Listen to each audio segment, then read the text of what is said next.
All right, today we're going to learn a little bit about climographs. This is going to hit standard 3. Students will analyze geographical data to explain and analyze patterns of human environmental characteristics.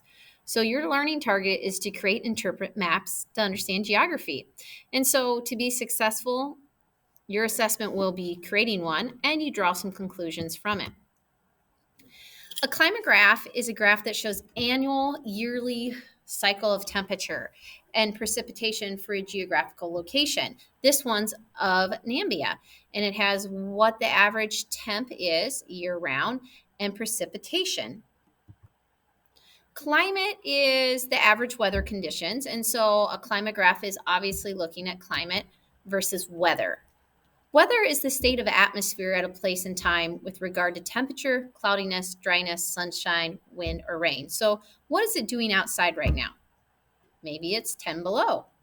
Maybe it's 50 degrees outside. That's currently what's going on. And sometimes the weather might be abnormally cold for the time of year. Like, oh, it's negative 20. Well, the normal temperature in February is 20 degrees, not negative 20, if you look at the average climate. So I want to go over how to read a climograph.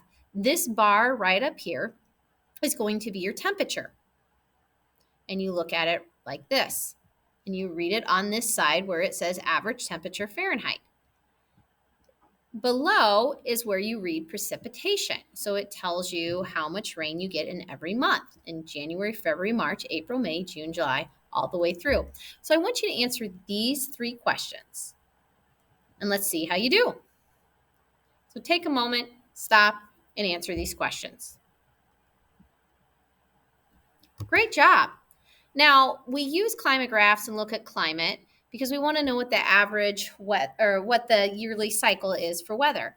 Now, places that are closer to the equator have latitude that's closer to where the sun is striking it. And so it's going to be warmer. So if you have any latitudes closer to 0, whether it's south or north, you're going to have warmer climates. And you're going to see your climograph line stay pretty straight because it's not going to vary. Low latitudes that are going to be towards the poles are going to be a lot colder. And that temperature is going to range throughout the month. It's going to be pretty uneven. So Nambia, it ranges a little bit. And you're going to see that its coldest month are in June, July, and August, which means it's in the southern hemisphere. So you see that little dip. Now it's pretty close to the equator because it doesn't change much. And if you saw a bigger dip, you know it'd be further from the equator. Now let's say it's the hottest in June, July, and you see this line go up instead of down. And you can see January go down and December go down. Then we know it's in the northern hemisphere. The more straight the line is, the closer it is to the equator.